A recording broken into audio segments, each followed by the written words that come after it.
మా ఫాదర్కి మేము 4 మెంబర్స్ సిస్టర్సే. ఒకరికి గవర్నమెంట్ జాబ్ లేదని మా ఫాదర్ ఎప్పుడూ ఒక ఫీల్ అవుతుండే. ప్లస్ పక్కన ఊర్లో వాళ్ళు కూడా అంతమందిని చదివిస్తున్నారు, ఆడపిల్లని ఎందుకు చదివిస్తున్నారు, అవసరమా అని మాట్లాడేవారు.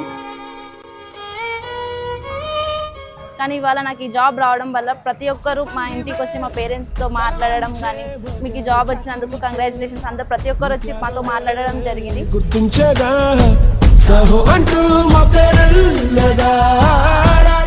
2023లో గ్రాడ్యుయేషన్ కంప్లీట్ అయింది. 2024లో నేను ఇన్స్టిట్యూట్లో జాయిన్ అయ్యాను. నాకు ఇక్కడ జాయిన్ అయిన తర్వాతనే ఈ జాబ్ రావడం జరిగింది. ఇక్కడ వాళ్ళు ఇచ్చిన కోచింగ్ కానీ మాక్ టెస్ట్లు కానీ నాకు ఎంతో యూజ్ అయ్యాయి.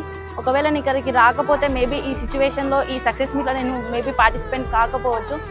ఇక్కడికి రావడం వల్లనే నాకు ఈ రోజు ఈ జాబ్ వచ్చింది. Thank you so much. నలుగురు కూతుళ్ళు నాకు ఎందుకు చదివిస్తామంటున్నా కూడా నేను అట్లే కష్టపడుకున్నా, నా పిల్లలను చదువుకున్నా. మా చిన్న అమ్మాయికి వచ్చినందుకు మేము సంతోషపడుతున్నాము.